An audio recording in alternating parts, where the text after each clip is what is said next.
Middle Ages, a pandemic known as the Black Death sowed terror across the world. In just a few short years, it caused countless people to perish, and the origin of this disaster came directly from the Witch Queen herself, so merely taking her down could stop the impending threats to humanity. Therefore, a group of warriors belonging to the Axe and Cross, who had lost their loved ones to the plague, rose up and took up arms to enter the battle. With nothing left to lose, they were ready to confront that cruel Witch Queen to the very end. The withered giant tree amidst the white snow was the very source of the plague, as well as where she hid. The scenery here was so cold and gloomy that no living creature could survive. No matter how many times one set foot there, it would still send shivers down their spine. But the warriors resolutely advanced to demand justice for their families. The Witch Queen appeared with a cold and terrifying expression that made everyone falter. She declared that witches had existed on Earth for thousands of years, while humans were merely latecomers who multiplied rapidly, gradually taking over the entire world. Wanting to reclaim her territory, she created the plague to wipe out the human race. If she wanted to conquer the world, she should just say it directly without making excuses, because the loved ones of the warriors here had all fallen because of the Witch Queen. Therefore, no matter how she justified it, today would still be her end. However, the opponent before them was a witch possessing overwhelming power, making the confrontation extremely difficult, and one by one, the group members were quickly taken down by her ruthless magic. At this point, only the captain, Kaulder, was still standing. Realizing that a witch's greatest weakness is fire, he took advantage of a moment of distraction to ignite the trail of oil spreading across the ground. With the blazing sword in his hand and surging rage, Kaulder rushed forward and stabbed directly into the Witch Queen. Because his family and comrades were gone, he had nothing left to hold on to, deciding to drag her down to perish with him. But she had the ability to read thoughts through the eyes, and letting him achieve that desire would be no different from helping him fulfill his wish. Therefore, before being burned to ashes, the Witch Queen cast a curse forcing him to live in eternal solitude, unable to end his life. 800 years passed, and Kaulder still existed under the curse of immortality, maintaining his youthful appearance. However, his once smooth and shiny hair had now mostly fallen out, leaving a rather useless empty space on his head. Despite carrying immortality within him, he did not indulge in trivial pleasures but devoted his time to a greater goal, relentlessly tracking down and eliminating evil witches. In modern times, specifically the 21st century, witches were forced to live hidden among humans. They looked exactly like humans, making them very difficult to distinguish. But like any community, witches had both good and bad individuals. There were gentle witches living in harmony with humans, but there were also those harboring ambitions to cause harm in order to dominate the world once again. And these were the exact targets that Kaulder constantly pursued. Throughout 8 centuries, he continued to cooperate closely with the Axe and Cross to maintain order and stability for the world. The person responsible for assigning tasks to Kaulder was the 36th priest Dolan. Due to his old age, Dolan 36 was preparing to retire. On this occasion, Kaulder gave him a hand-prepared gift before he returned to hand over his duties to his successor. But the next day, Kaulder was shocked to hear the news that his close friend had passed away. Suspecting that there was something unusual about this end, he and Dolan 37 began an investigative journey to uncover the truth. When the two entered the home of Dolan 36, they discovered a 5-pointed star magic circle covering the surroundings, while the 4 walls displayed countless strange characters. Immediately after, the residual evil energy in the room suddenly activated and attacked them. From the traces left at the scene, Kaulder deduced that a dark witch had broken in last night and used a forbidden type of magic. He also knew that Dolan 37 was one of the few people he had ever rescued from the hands of witches. Having lost all his relatives, Dolan 37 harbored deep hatred in his heart and joined the organization with the goal of retaliation. Afterwards, Kaulder took the new successor to a bakery. No matter how talented a witch was, in this era, they still had to worry about making a living first.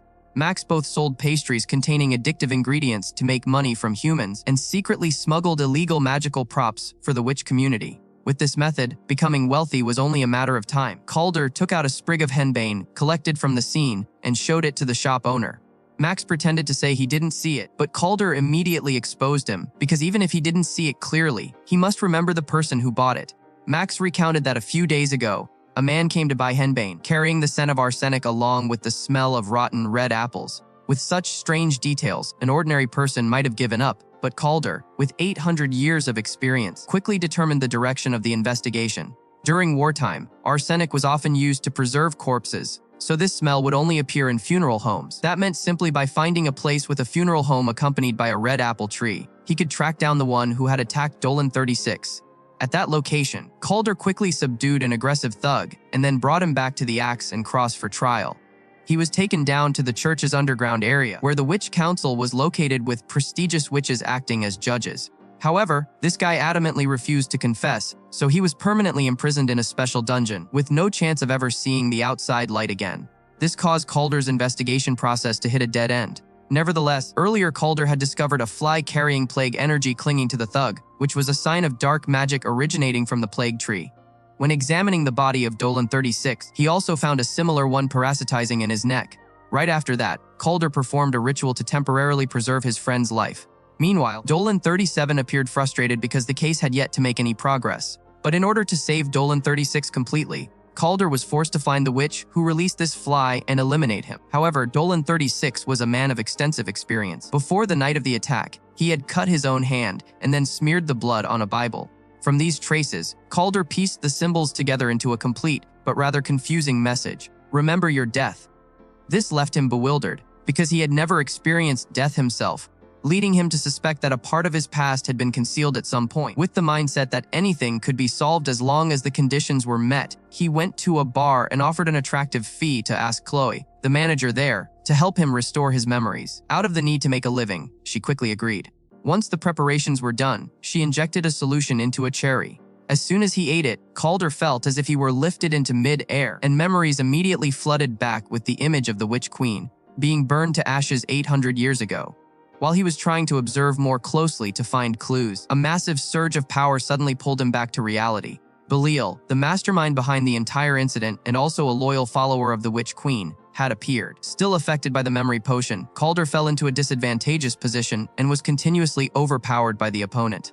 Afterwards, Belial used magic to incinerate the entire supply of memory potion in the bar, aiming to prevent Kaulder from accessing the truth. Kaulder immediately asked Chloe to neutralize the potion's effects and then rushed in to subdue Belial. However, he quickly used an invisibility spell to retreat, leaving only a tuft of hair in his hand. The bar was also completely burned down in a sea of fire, leaving Chloe with absolutely nothing before she could even receive her payment. That night, she was also attacked by a dark energy source at her own home, but luckily Kaulder appeared just in time to save her. Afterwards, he and his assistant tracked down Belial's identity.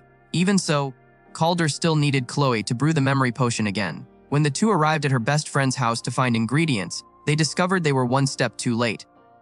Belial had already struck, leaving the friend with no chance of survival, and destroyed all the ingredients. This left Chloe extremely furious, determined to support Kaulder to the very end to make Belial pay the price. Chloe was actually a special witch with the ability to travel through dreams, known by the title Dreamwalker. Thanks to this ability, she did not need the memory potion and could still send Kaulder back to the past. With just a single glance, the space around him instantly transformed. Before their eyes was the image of the plague tree burning fiercely. Going deeper into the memories, Kaulder witnessed the scene of himself being burned alive alongside the Witch Queen. Right after that, a backup squad of warriors entered to inspect the scene. The strange thing was that even though his body had been burned beyond recognition, Kaulder still existed. Meanwhile, although the Witch Queen had turned to ashes, her heart continued to beat. When the warriors intended to destroy that heart, Kaulder immediately writhed in agony. At this point, they realized that the queen had used dark magic to link his life force with her heart. If the heart was destroyed, Kaulder would also not be able to continue existing. Therefore, the warrior from years past decided to keep the truth from Kaulder and took the heart away to hide it. That object was later strictly guarded by the axe and cross.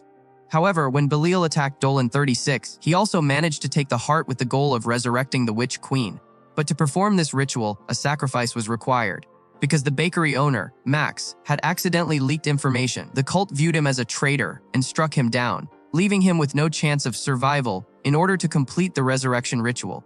As soon as he left the memories, Kaulder immediately took action, grabbing his weapons and rushing off to stop the Witch Queen while she was still weakened. However, he was still one step too late. While he confronted Belial, she quickly retreated. Although Belial was a capable dark witch, in front of Kaulder, he could not hold his ground for long.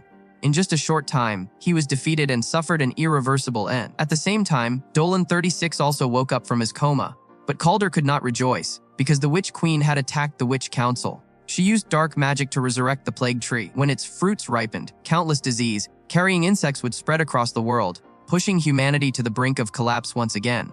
This time, Kaulder was determined to end everything permanently. He held his blazing sword and charged straight toward the plague tree. For 800 years, I have taken down countless dark witches. My experience and strength are no longer what they used to be. While you all have remained stagnant, I have advanced much further. No matter how strong you are, it would be hard for you to face me head-on." Just as he was preparing to finish off the Witch Queen, Dolan 37 unexpectedly attacked from behind, causing Kaulder to be injured. The truth was revealed. The previous story was only partially true. Dolan 37 was indeed saved by Kaulder, but the two witches eliminated at that time were actually his biological parents. Therefore, he had quietly stayed by Kaulder's side, waiting for an opportunity to resurrect the queen in exchange for his own power. But that ambition quickly vanished. In the eyes of the Witch Queen, he was just a worthless, ordinary human, and she instantly eliminated the traitor. Kaulder stood there, at a loss for words. Right at this moment, the plague fruits had ripened, releasing countless creatures that swarmed the sky. Faced with this urgent situation, Kaulder gathered all his strength, wielded his sword, and lunged forward to deliver the decisive blow. The Witch Queen was once again burned to ashes, dragging the entire swarm of insects into disappearance with her. However, that did not mean the world was safe. Her heart was still active. Kaulder intended to rush in and end everything along with it, but Chloe stopped him in time. She had infiltrated the dreams of other witches and seen even more terrifying forces. If Kaulder were to disappear today, who would step up to confront those perils in the future? Hearing that, Kaulder simply smiled and then took the Witch Queen's heart away for safekeeping. In the end, he no longer placed his trust in the axe and cross, but chose to become a freelance witch hunter. From then on, he continued his journey, accompanied by Chloe, ready to face new dangers.